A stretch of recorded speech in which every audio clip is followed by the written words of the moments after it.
Welcome back friends. हम start करने जा रहे हैं परसेंटेज का फोर्थ पार्ट। इस पार्ट में हम पढ़ेंगे इनकम से रिलेटेड क्वेश्चंस कि किसी पर्सन की इनकम है, कोई इतना इन्वेस्ट कर देता है, उसके बाद उसके पास जो सेविंग आती है, इतना एक्सपेंडिचर के बाद कितना सेविंग बचता है, उस टाइप्स के क्वेश्चंस। अब देखिए, हम कुछ है ना, उससे पहले कुछ टर्म्स पढ़ने जा रहे हैं। अब देखिए क्या है, मैं जो बताने जा रहा हूँ अगर वो आपको याद है तो द बेस्ट है, अगर नहीं है तो भी चलेगा। अब है क्या वो देखो, हम कुछ चीज़ें हैं फ्रैक्शन, हमें क्या बताया कि टोटल हमारा कितना होता है, 100% होता है। और 100% की वैल्यू अगर फ्रैक्शन में लिखी जाती है तो क्या लिखी जाती है, 1/1। कैसे लिखी जाती है, क्योंकि 100 और परसेंटेज का साइन रिमूव करेंगे तो 100 आता है नीचे, इससे ये कट जाएगा तो क्या आ जाएगा, 1/1 यानी कि 1 आता है। क्लियर है ये चीज़। अब कुछ टर्म्स हैं जिसको जो परसेंटेज में है, अगर वो हमें फ्रैक्शन में याद है तो ज़्यादा बेटर रहता है, अदरवाइज़ नहीं है तो भी चलेगा। अगर हो सकता है तो आप अगर याद रख सकते हैं तो अच्छी बात है, क्योंकि अगर नहीं भी याद है कोई दिक्कत नहीं है, प्रैक्टिस करोगे एक दो बार, अगर क्वेश्चंस निकालोगे तो वो अपने आप ही याद हो जाएंगे। अब एक बात बताइएगा मुझे, कुछ देखते। 10% है, 10% को फ्रैक्शन में क्या लिखेंगे, 10/100 यानी कि 1/10। क्लियर है ये चीज़। अगर मान लो कहीं पे 10% दे रखा है तो डायरेक्ट क्या हम 1/10 लिख सकते हैं ना, वहाँ पे कैसे लिख सकते हैं 10%। क्लियर है ये चीज़। कैसे, ये इस मेथड से ये ऐसे सोल्व करके ये। तो मैं कुछ टर्म्स हैं जो आपको बता रहा हूँ, अगर वो आपको आती हैं, याद है, नहीं है तो कर सकते हैं, आपके लिए बहुत बेनिफिशियल हो। अब देखिए, एक होता है 16/3%। कितना हो जाएगा, अगर इसको सोल्व करें तो 50/300 हो जाएगा। क्योंकि 300 क्यों होगा, परसेंटेज का साइन हटाएंगे तो नीचे 100 मल्टीप्लाई हो जाएगा, 3 ये था तो कट करेंगे 1/6 आ जाता है। क्लियर है ये चीज़। 20%, 20% का क्या होता है, 1/5। 25% का क्या हो जाएगा, ये होता है 1/4 होता है। 30% का 1 बाई सॉरी 3/10 होता है। अब देखो आपको ये वाला और ये तो याद करने की ज़रूरत नहीं है, क्योंकि ये इजी है और हर किसी को याद है। जो याद रखने की चीज़ें हैं वो मैं बता रहा हूँ, एक तो ये वाला है 16 2/3%। एक होता है हमारा 33 1/3%, ये भी वैसे नॉर्मली सबको पता होता है, 1/3 होता है। अब देखो इसका रिवर्स क्या होता है, 66 2/3%, ये कितना हो जाएगा, ये होता है हमारा 2/3। क्लियर है ये चीज़। और एक होता है 83 1/3%। क्लियर है, ये होता है हमारा 5/6 होता है। क्लियर है ये चीज़। ये वाली टर्म, ये वाली, और एक ये वाली, सॉरी ये वाली टर्म, ये तीन आपको बहुत ही इंपॉर्टेंट है, याद रखनी है। क्लियर है गाइस। और ये तो आपको हर किसी को याद होती है, 1/3 होता है। अब देखो, जैसे 50% है, 50% को डायरेक्ट हम क्या लिख सकते हैं, 1/2 लिख सकते हैं। 60% को क्या लिख सकते हैं, 6/10 यानी कि 3/5 लिख सकते हैं। क्लियर है ये चीज़। तो ये अगर आपको फ्रैक्शन में याद है, आप चाहे तो और सारी याद भी कर सकते हैं। 1/10, सॉरी 10% का 1/10 होता है, जैसे 20% का 1/5 हो जाएगा, 25 का 1/4 हो जाएगा। ऐसे अगर आप और चाहो तो याद कर सकते हो, अदरवाइज जो मैंने बताया ये चार टर्म्स ये तो इम्पोर्टेंट है, अगर याद रखोगे तो ज़्यादा बेटर है टाइम सेविंग के लिए, आपके पेपर के टाइम पे। अब देखिए क्वेश्चन देखते हैं क्या दे रखा है। ए पर्सन हु स्पेंड, यहाँ पे ये 66 2/3% है। क्लियर है ये चीज़। यहाँ लिखने में थोड़ा सा गलती हो रखा है। Of his income is able to save 1200 per month, his monthly expenditure is. अब देखो उसने क्या बोला है कि वो 66 2/3% खर्च कर रहा है और 1200 रुपये बचा रहा है, और उसका एक्सपेंशन बताना है कि मंथली एक्सपेंशन है कितना, एक्सपेंसिज, कि वो खर्च कितना कर रहा है। अब एक बात बताइएगा, वो इतने खर्च कर रहा है और रुपीज़ में बताना है। अब ये बात बताइएगा, हमने अभी अभी पढ़ा 66 2/3 कितना होता है, ये 2/3% होता है, सॉरी 2/3 होता है फ्रैक्शन में।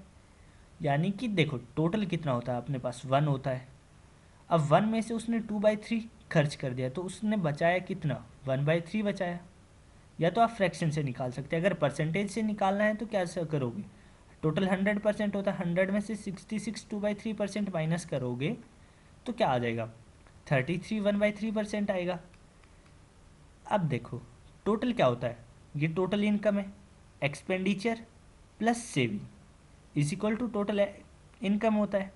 अब एक्सपेंडिचर कितना है, 66 2/3% था, तो इनकम कितना, सॉरी जो सेविंग है वो 33 1/3%, यानी कि 1/3 की वैल्यू अपने पास कितनी है, 1200 है। यही उसने गिवन है क्योंकि 1200 वो सेव कर रहा है। हमें बताना है किसका वैल्यू था, 2/3 का वैल्यू बताना है कि 2/3 की वैल्यू क्या होगी, यानी कि उसने खर्च कितने करे। अब देखिए 2/3 की वैल्यू क्या हो जाएगी वो निकालना हमें।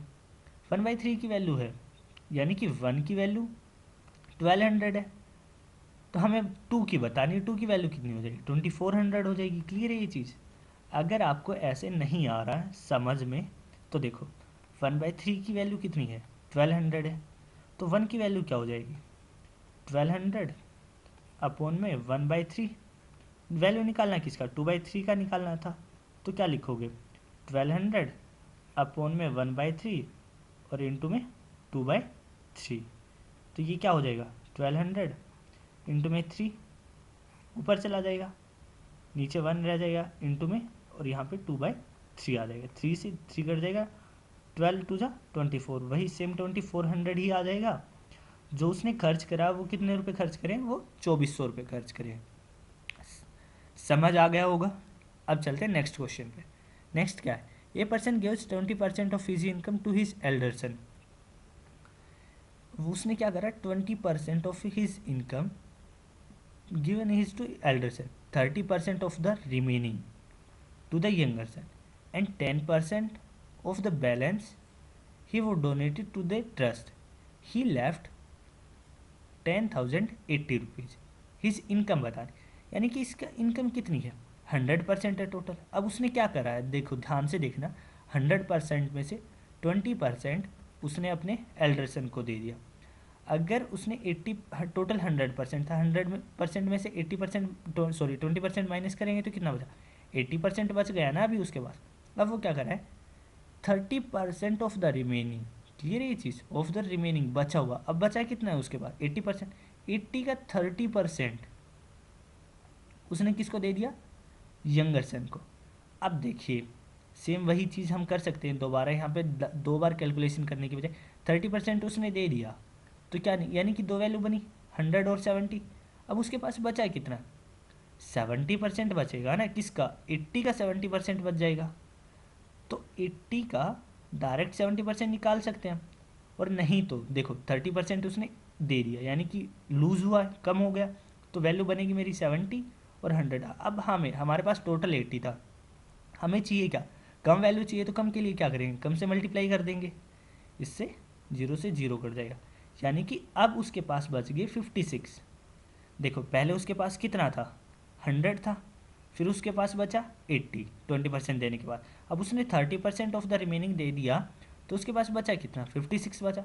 अब वो क्या कह रहा है, 10%, 10% of the balance he donated to a trust. अब जो बचा है, बचा कितना उसके पास, 56% बचा है ना, सॉरी यानी कि 56 रुपीज़ मान सकते हैं। अब 56 का 10%, 10% फिर से वो डोनेट कर रहा है, दो वैल्यू बनेगी क्या क्या, एक 90 बन जाएगी और एक 100 ही बनेगी। अब इसका 90% होगा ना जो बचेगा हमारे पास, क्लियर है ये चीज़, क्योंकि हमें वैल्यू कम निकालनी है, तो कम के लिए कम से मल्टीप्लाई कर देंगे, तो कितना हो जाएगा, 9 6 जा 54, 9 5 जा 45, 5 50, यानी कि 50.4 आ जाएगा। क्लियर है ये चीज़, 50.4 आ जाएगा जो अभी उसके पास बचेगा। क्लियर है ये चीज़, ये आ जाएगा हमारा 50.4 जो अभी उसके पास बैलेंस है। और उसने क्या दे रखा है, उसके पास बचे कितने, 10,080 रुपीज़, यानी कि जो हमारी 50.4 की वैल्यू होगी वही तो 10,080 रुपीज़ की होगी। क्लियर है ये चीज़। हमें टोटल निकालना, इस इनकम निकालना था, तो उसका total income, sorry total income क्या है, टोटल इनकम है कितना उसका, 100 है, तो 100 की वैल्यू निकाल देंगे यहाँ से, कितना हो जाएगा 0050 अपॉन में 504 इंटू में 100 इंटू में यहाँ जो पॉइंट था वो हट के उसके नाम की जीरो आ जाएगी। क्लियर है ये चीज़, किससे जा रहा है ये, टू जा, क्लियर है ये चीज़। ये 20 आ जाएगा, यानी कि उसकी जो टोटल इनकम हो जाएगी वो कितनी हो जाएगी, 20,000। क्लियर है ये चीज़? आपको अब समझ आया कि हमें क्वेश्चंस कैसे करने हैं जो इनकम से रिलेटेड क्या होता है। बस एक चीज़ का ध्यान रखना हमें, इनकम, टोटल इनकम होती क्या है, जो खर्च करा हमने और जो सेव करा उन दोनों को ऐड कर देंगे तो टोटल इनकम होगी। क्योंकि इनकम का हम और कुछ नहीं कर सकते, क्या करते हैं, या तो हम सेव करते हैं या फिर हम खर्च कर देते हैं। अगर उन दोनों को ऐड कर देंगे तो टोटल इनकम हो जाएगी। और इस टाइप के क्वेश्चन हमारे पेपर में नॉर्मली आते रहते हैं कि रिमेनिंग का इतने परसेंट बच खर्च कर दिया, फिर जो बचा है उसका फिर से रिमेनिंग इतने परसेंट हमने उसको दे दिया, इसको दे दिया, इस टाइप के क्वेश्चंस। आई होप आपको ये समझ आया होगा। अगर कोई भी दिक्कत है तो आप मुझे कमेंट में बता सकते हैं। Thank you guys.